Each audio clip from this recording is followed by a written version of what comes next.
I just finished building the main structure of this new base I'm working on, and in this video I'm going to give you a quick tour of it. I'm going to start with the exterior and the structure as a whole, and then I will show you around the interior, which is probably my favourite part, so make sure you stick around to see it.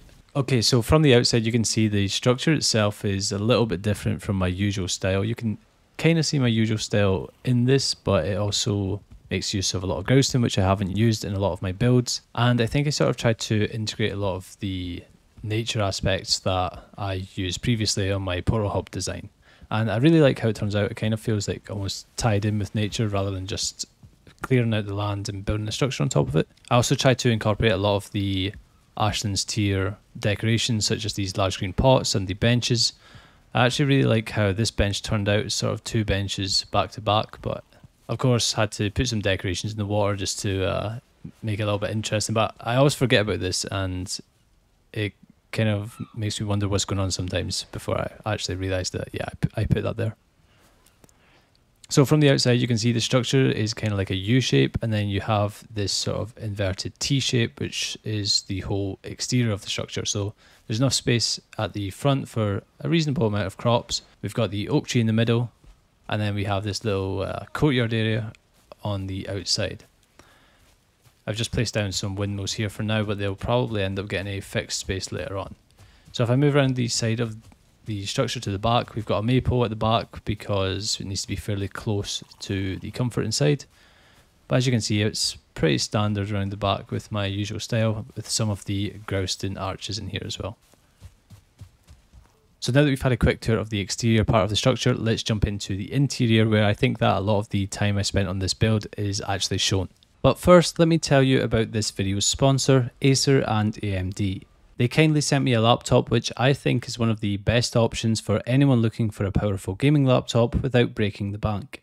It's the Acer Nitro 16 powered by an AMD Ryzen 5 7535HS processor, featuring a 16-inch Full HD display with 165Hz refresh rate, 16GB RAM, an RTX 4050 GPU, and 500GB SSD for storage, which when combined is more than capable of delivering an excellent gaming experience even on the latest titles. For those of you who don't know, I recently spent 3 months in India, almost 5,000 miles away from my usual gaming setup. But thanks to the Acer Nitro 16 with AMD processor, I was able to continue creating videos like this one and playing all my favourite games whilst I was away. For me, having the option of pursuing my interests whilst on the move means I can embrace these opportunities without sacrificing productivity. You can shop the Acer Nitro 16 and other laptops powered by AMD Ryzen processors by clicking the link in the video description. Okay, now time for the inside. So when you first walk in, I decided to put all these storage on the right hand side. I haven't signposted this yet, but I think that I will be signposting this. And I also think that having it next to the door is just really convenient. I know that a lot of people like to have it next to their workstations, and I build a lot of bases like that too, but I just wanted to go back to the standard storage wall. We've got Halloween coming up, so I decided to make a little table with ice creams and a jack-o'-turnip. And then I also have the cartography table at the front. Moving through now, we go through the second grousting arch into what I consider to be the main crafting area. So if we kind of go around clockwise, we have this Galder table.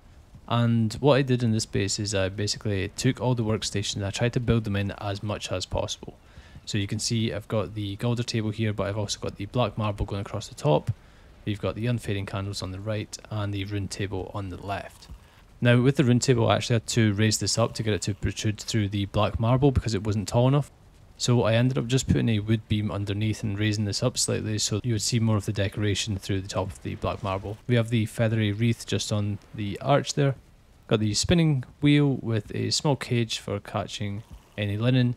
3 fermenters in this corner with the artisan table. We have the black forge. Again, like I said, I've tried to build a lot of this into the structure here, so this is the first time I've actually done the black forge like this, but I really like how it turned out, and I'm probably going to start incorporating this into more of my builds. Again, obviously it's max level. We have the black forge cooler, the Ashland's tier gem cutter and metal cutter, and then we have the vice here too.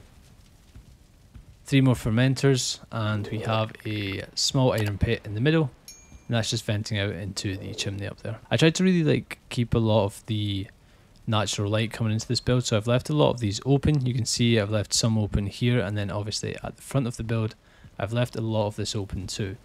Even the roof here, I've tried to work with the oak tree seed, so this particular oak tree, I planted it in the middle, and you can see it has a really big branch coming through where the roof would be, so I've actually cut back the roof in this location just to allow the oak tree to come through without it looking all weird. So in this area here, this is the sort of kitchen diner area. I've tried to decorate this as much as possible, but I think I want to go back through here and add in a few potions to bring some, I guess, artificial light to the table, because although it looks pretty good right now, I think a lot of the lights would go a long way.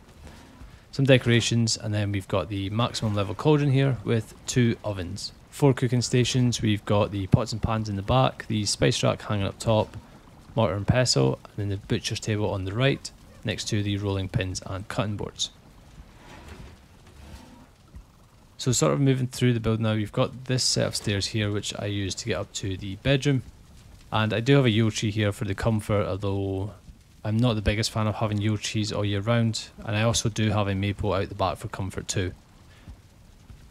So here I've got the armor stand for the comfort. I've also got this round table in the bottom which I've kind of like built into the ground, so it looks almost just like a little stand for the armor. Then behind these banners we have the dragon bed. On the left hand side we've got the bone throne with the lava lamp and just a few decorations.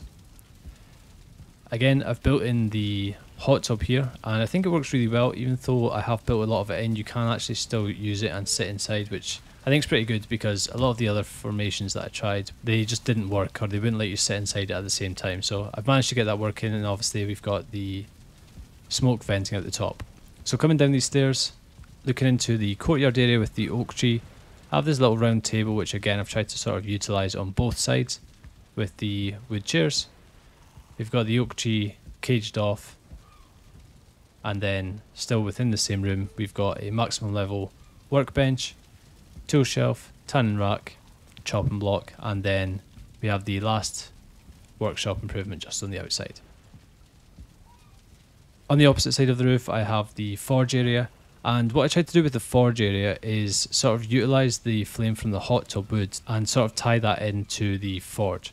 So we've obviously got the forge here, we've got the smith's anvil back right, tools on the wall, the bellows, the grinding wheel, and then I have the forge cooler and the other smaller anvils just on the far side.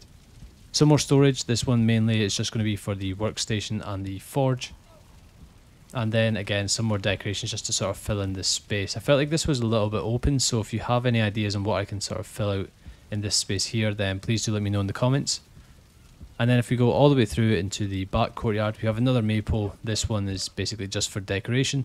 And then we have these new Ashton's tier wood benches and some more of the large, medium and small green pots. So I really like how this little bit turned out. It doesn't have too much purpose, but I think I really wanted to try and add some aesthetics into it rather than just trying to be super efficient all the time. Like I said, I've got 2 windmills on the outside, kind of just in random positions right now, but I think I'm going to add a specific area to this base for windmills and potentially a slightly larger farm. And then I also need to add a section for the kilns, smelters and furnaces. Like you've seen from the outside, we have this small farm area, but to be honest I think it's a decent size for 1 player, unless you want to minimise how many farm runs you actually have to do. I don't mind doing it every so often, so I think something like this is probably fine size for me. So from here you can kind of see the better angle of the roof. I've kind of cut all this out to allow the oak tree to come down, and I think it really makes a big difference to the build, to be honest. This is a rogue piece up here which shouldn't be here. But yeah, I think it makes a big difference, and I really like how this turned out. It sort of ties in with nature a lot better than a lot of my other builds. And like I said, I kind of took inspiration from my usual style alongside the Dream Portal Hub video, which I've done previously. So hopefully you liked the build and you liked the video. If you do, please do leave it a like and subscribe to the channel if you haven't already. And if you'd like an actual build guide on the structure, then please do let me know. Thank you so much for watching, and I will see you next time. Bye.